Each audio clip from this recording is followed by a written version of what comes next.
growth in living standards, as any South American junta could tell you, comes one of 2 years, real or artificial.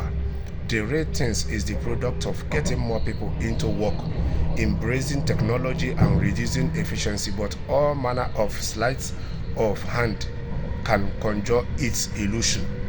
Printing money will convince people, at least in the short term, that there is more to go around. The graveyard of economic history shows how severe that drugs calm down, yet looking back at our own recent economic picture, despite the technology development that could have turbocharged prosperity, it is hard to conclude that our economic growth has been any less artificial. Today, printing money is rebadged, and it amounts to little more, as quantitative easing some 875 billion pounds of newly printed money has been used to buy assets, flooding cash into the economy at an enormous cost. The Treasury now faces a vast bill potential ranging to 100 billion pounds to cover the losses. But as the Telegraph has reported, there have been winners. High street lenders in particular made an extra 9 billion. So you are taxpayers down and the banks up. So based on this news, the taxpayers are down and the banks are cashing out. This might have been defensible had the policy driven strong growth. I see no evidence of this. Instead, it seems only to have driven dramatic growth in assets prices.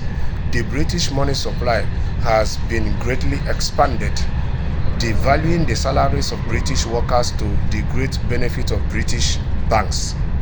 The money did not appear to find its way to ordinary households. It was instead used to bail out financial institutions whose own diversion into ever more complex forms of fractional reserve banking created vast sums of fictional money, which in the first instance fueled inflation of real estate, financial assets, and consumers' prices. Just a decade ago, this same sheer game led to their downfall and the global financial crisis.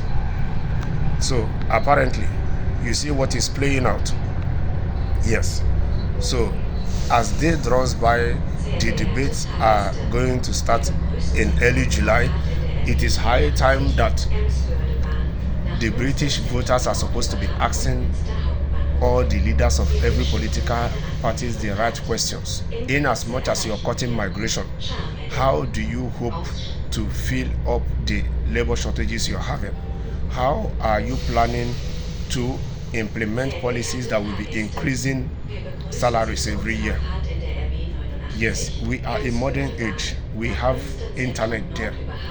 Politicians can say whatever they want to say, but it's now late for the average voters to take advantage of the digital age they live in and try as much as possible to run some background check on their leaders.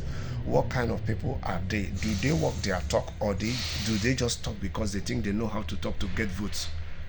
Some serious questions need to be asked, and the earlier the voters start asking the politicians the questions that makes them uncomfortable, or they are not feeling very comfortable to answer, that it is only when they have started asking the politicians the uncomfortable questions that they will begin to see the real characters of these politicians.